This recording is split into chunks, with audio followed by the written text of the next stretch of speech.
신약 성경 에베소서 1장 1절부터 14절까지 말씀을 제가 봉독하겠습니다. 에베소서 1장 1절부터 봉독합니다. 하나님의 뜻으로 말미암아 그리스도 예수의 사도된 바울은 에베소에 있는 성도들과 그리스도 예수 안에 있는 신실한 자들에게 편지하노니, 하나님 우리 아버지와 주 예수 그리스도로부터 은혜와 평강이 너희에게 있을지어다. 찬송하리로다.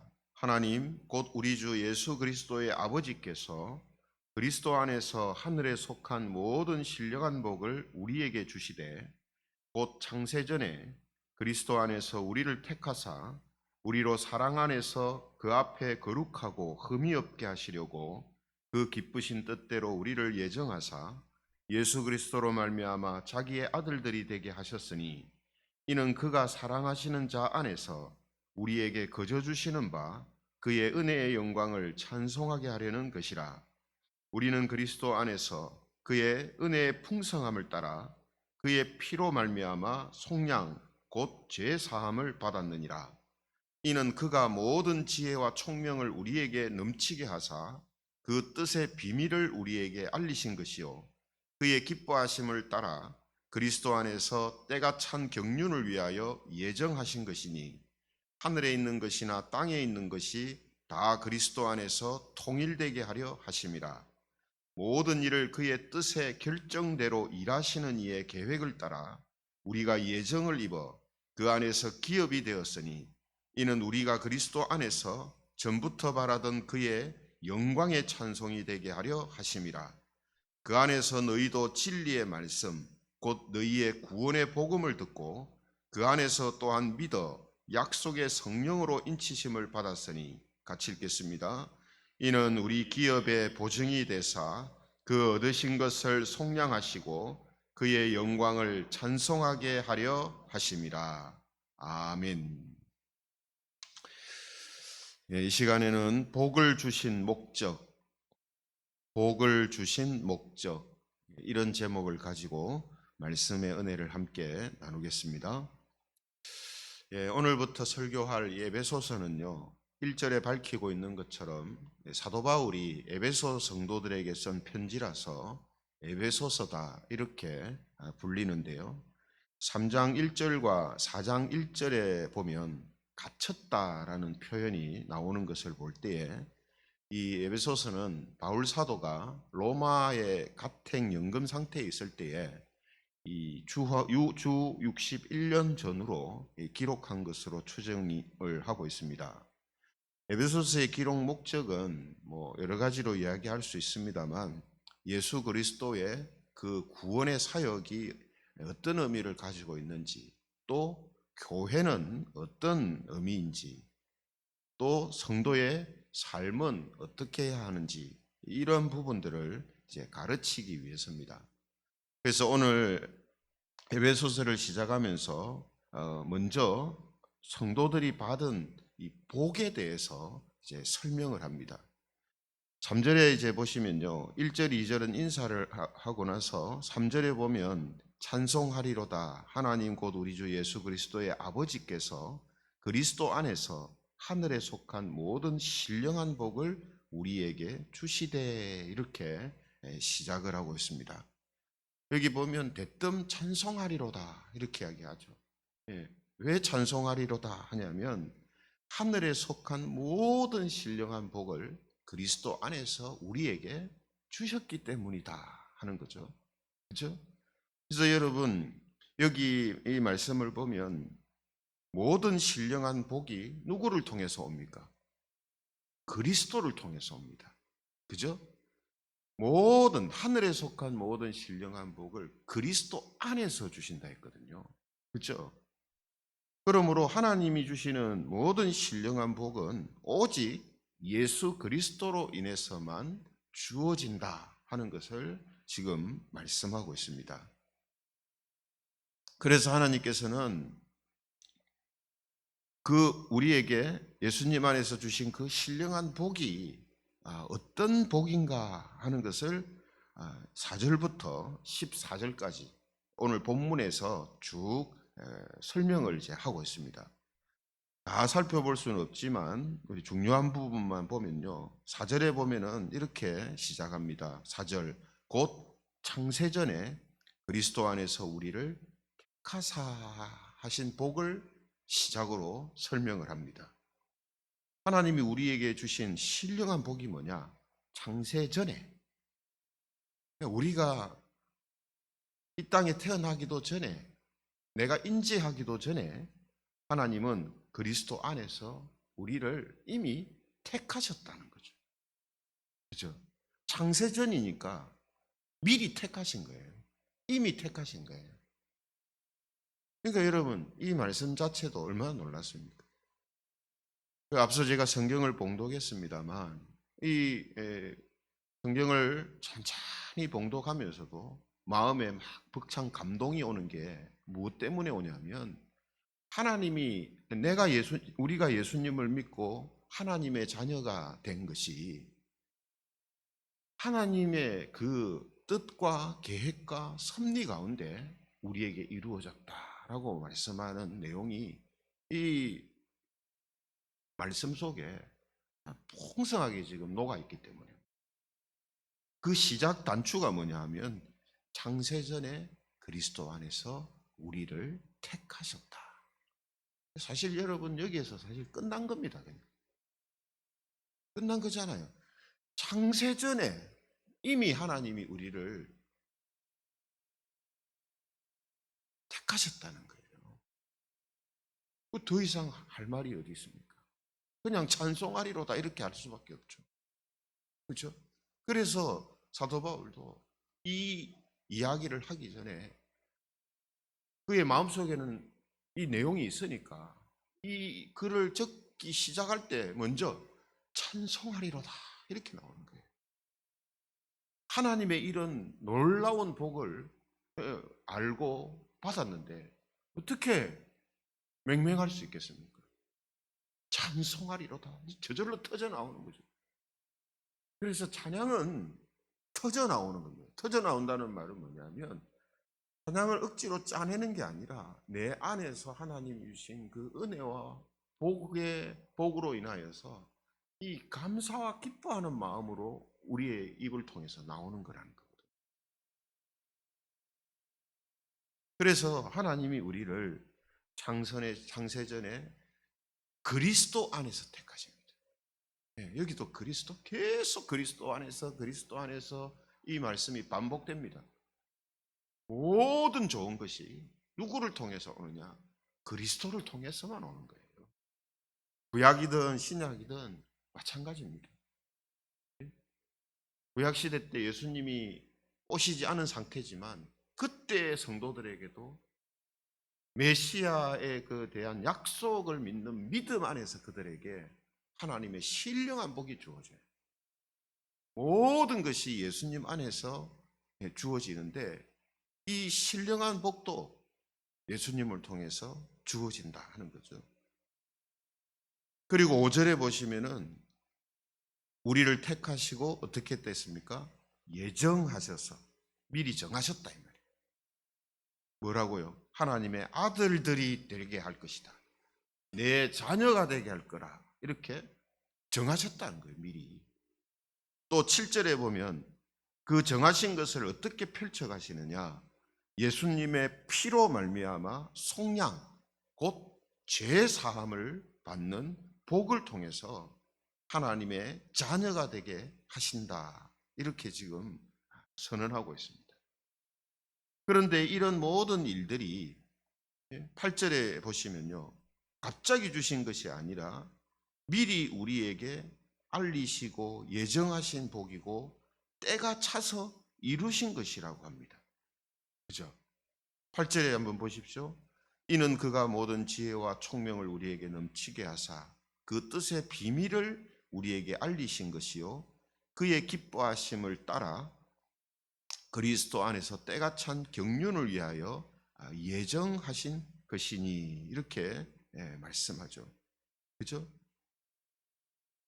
또 11절에도 보십시오. 11절 모든 일을 그의 뜻에 결정대로 일하시는 이의 계획을 따라 우리가 예정을 입어 그 안에서 기업이 되었다. 그 다 지금 뭐를 이야기하는 것입니까? 우리가 예수님을 믿고 하나님의 자녀가 되고 죄가 사해지는 복을 받게 되는 것은 창세전에 하나님께서 우리를 구원하실 것이라는 뜻을 정하시고 계획을 세우시고 때가 되어서 그것을 이루셨기 때문에 우리에게 일어난 것이다 라고 말씀을 하고 있습니다. 이걸 계속 강조하죠. 그렇죠? 그리고 이렇게 우리를 정하신 이유가 뭐냐? 하나님의 자녀로 구원하시겠다고 뜻을 정하신 이유가 뭐냐 하면 10절에 보면 이런 말씀을 합니다. 10절 우리 같이 한번 읽어볼까요? 10절입니다. 시작.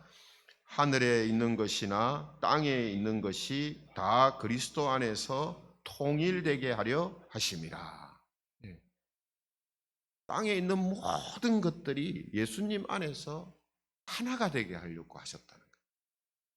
왜 하나님이 이런 일을 하십니까? 하나님께서 만드신 사람이 죄로 인하여서 모든 관계가 다 깨지잖아요.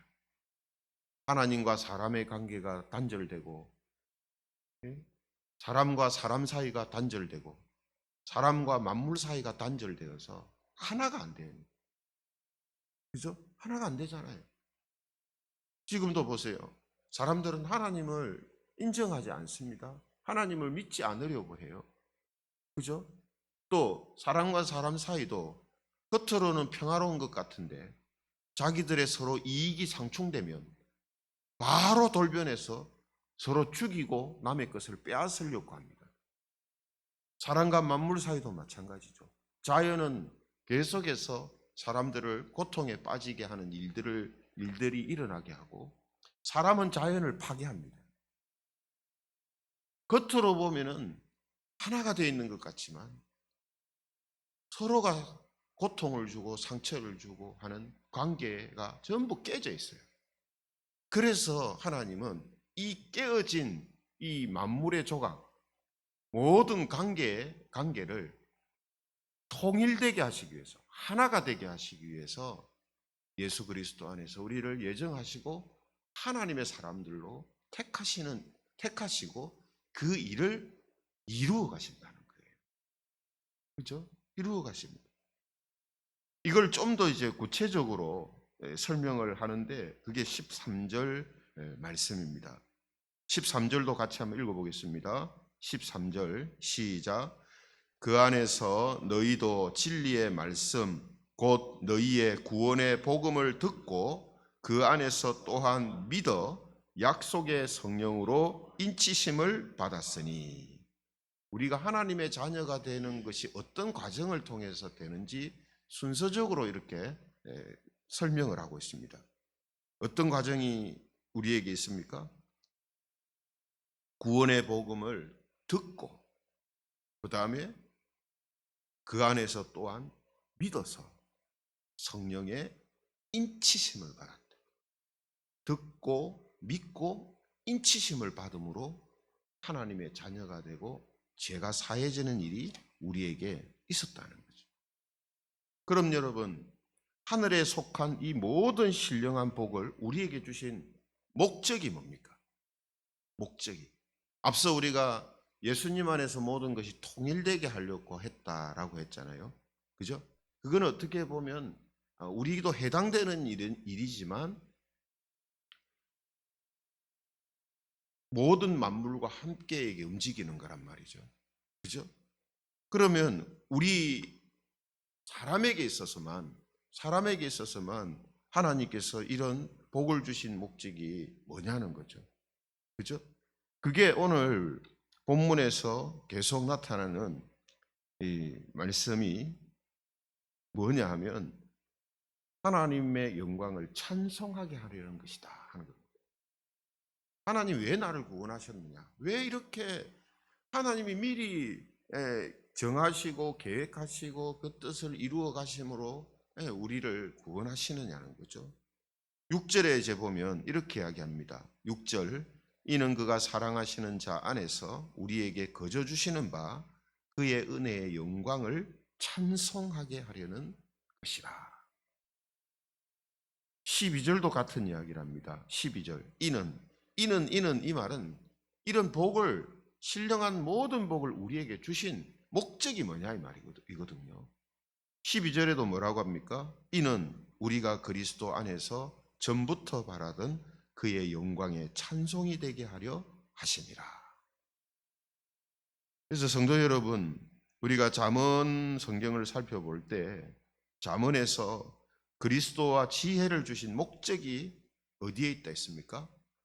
하나님을 경외하는 것에 있다고 했잖아요. 그죠? 그렇다면 에베소서는 하나님이 구원의 복을 주신 목적이 뭐냐? 하나님을 찬송하게 하려는 데 있다. 이렇게 말씀하고 있습니다. 하나님을 찬송한다 이 말은 성가대가 되게 하겠다 이런 뜻이 아닙니다. 하나님을 찬송하게 하겠다는 말은 다르게 말하면 하나님을 경외하는 자가 되게 하신다는 뜻입니다. 하나님을 경외하는 것. 그러니까 여러분, 사람이 하나님을 경외하는 것만큼 좋고 아름다운 찬송이 없습니다. 우리의 목소리로도 하나님을 찬송하지만 그보다 더 근원적인 것이 뭐냐면 하나님을 경외함으로 하나님을 찬양하는 거죠. 그죠? 사람의 죄로 인하여서 모든 사람들과 만물이 잃어버린 게 뭡니까? 하나님을 경외하는 걸 잃어버렸어요. 그래서 우리로 하여금 예수님을 믿고 구원받게 하시는 목적도 하나님을 경외하는 것을 다시 회복시키기 위해서입니다. 그죠? 따라서 오늘 에베소서가 우리를 통해서 예수님 안에서 신령한 복을 주신 그 목적이 하나님의 은혜의 영광을 찬송하게 하려는 것이다 하는 이 말씀의 의미가 뭐냐면 하나님을 경외하는 자, 하나님을 사랑하는 자, 하나님과 교제하는 자. 예. 바로 이런 모습이 하나님 영광을 찬송하는 모습이라는 거예요. 맞잖아요. 예? 만든 물건이 가장 그 물건을 만든 사람을 빛나게 하는 게 뭡니까? 자기 기능을 제대로 작용하는 거거든요. 자기 기능을. 고장이 안 나고 만드신 사람의 목적 그대로 작용하는 거죠. 작동하는 겁니다. 그것처럼 하나님께서 사람을 만드신 목적, 만물을 만드신 목적이 뭐냐 하면 특히 사람을 통해서 하나님이 원하시는 것은 하나님을 경외하는 자들입니다. 그죠? 하나님을 경외하는 자들, 하나님을 사랑하는 자들, 하나님과 교제하는 자들. 이 모습이 제대로 나타나는 게 바로 하나님의 은혜의 영광을 찬송하는 게 되고 하나님을 찬송하는 게 되는 거예요. 이것만큼 바르고 선하고 아름답고 좋은 찬송이 없는 거죠. 이런 의미에서 시편 22편 23절에 보면 이런 말씀이 있습니다. 시편 22편 23절에 보면 여호와를 두려워하는 너희여 그를 찬송할지어다. 야곱의 모든 자손이여 그에게 영광을 돌릴지어다. 너희 이스라엘 모든 자손이여 그를 경외할지어다. 여러분, 여기에 같은 의미의 단어로 사용한 세 가지가 나오죠. 찬송, 영광 돌릴지어다. 그 다음에 경외할지어다. 찬송할지어다, 영광 돌릴지어다, 경외할지어다. 이 세 가지가 같은 의미로 사용하고 있어요. 그러니까 우리가 성경이 하나님을 찬송할지어다, 하나님을 찬송하도록 만드셨다 이 말은 하나님을 경외하는 자, 하나님께 영광 돌리는 자로 만드셨다. 이게 우리를 구원하신 목적이요, 하나님의 자녀가 되게 하신 목적이요, 모든 하늘에 속한 신령한 복을 우리에게 주신 목적이다 하는 것입니다. 그렇죠? 그러므로 우리는 어떻게 해야 되겠습니까? 오늘 바울이 설명하고 있는 것처럼 하나님을 우리가 목소리로 찬양할 수밖에 없고요. 우리의 삶을 통해서 찬양할 수밖에 없어요. 이런 하나님의 놀라운 뜻을 알았다면 여기에 여러분 무슨 사람이 뭘 했기 때문에 내가 구원받았다, 내가 천국 간다, 어디에 이런 명함을 내놓을 수 있겠습니까? 오늘 에베소서 이 본문만 딱 봐도 절대로 그런 것을 내놓을 수가 없어요. 어디 내놓을 수 있겠습니까? 그냥 할 수 있는 말이 뭡니까? 찬송합니다. 감사합니다. 하나님만을 섬기겠습니다. 하나님 사랑합니다. 이 말밖에는 나올 수가 없어요. 그렇잖아요. 오늘 이 말씀만 딱 잘 봐도 여기 어디에 우리가 조금이라도 내가 하나님의 자녀 된 것에 대해서 거들었다라고 할 수 있겠습니까? 나 때문이었다라고 할 수 있겠어요? 내가 한 선한 일 때문이다 할 수 있겠어요? 내가 잘 믿었기 때문이다 할 수 있겠어요? 할 수 없습니다. 그저 찬송합니다. 감사합니다. 하나님께 영광 돌립니다. 하나님을 사랑합니다. 하나님을 경외합니다. 저의 모든 것이 하나님 것입니다. 제 생명까지도 주의 것입니다. 이렇게 할 수밖에 없는 거예요. 그렇죠? 이게 바로 하나님이 우리를 찬송이 되게 하려 하신다라는 의미 속에 들어가요. 이 찬송은 그래서 하나님의 이 구원의 놀라운 은혜를, 복을 아는 사람들만이 할 수 있는 거예요. 목소리로 그냥 노래 부른다고 그게 찬송하는 자가 되는 게 아닙니다. 이런 것을 알고 찬송할 때 그게 진짜 하나님이 받으시는 찬송이 되는 거고요. 그죠? 이걸 아는 사람들이 행하는 모든 모습들이 다 하나님의 영광을 드러내는 찬송이 되는 거예요. 그렇죠? 그래서 여러분, 오늘 우리가 함께 말씀을 나눈 것처럼 하나님이 그리스도 안에서 하늘에 속한 모든 신령한 복을 주신 목적은 하나님을 경외하는 모습으로 모두가 예수님 안에서 하나 되게 하시고 하나님의 찬송이 되게 하기 위해서다라는 것입니다. 그러므로 우리는 목소리로 하나님을 찬송하는 것은 물론이고 하나님을 사랑하고 경외하는 삶을 통해서 나의 모든 것을 하나님께 영광 돌리는 이러한 모습을 통해서 하나님을 늘 찬송하며 살아가는, 그래서 하나님 앞에 갔을 때도 똑같은 찬송을, 똑같은 고백을 할 수 있는 그런 저와 여러분이 되기를 성부와 성자와 성령 하나님의 이름으로 축원합니다.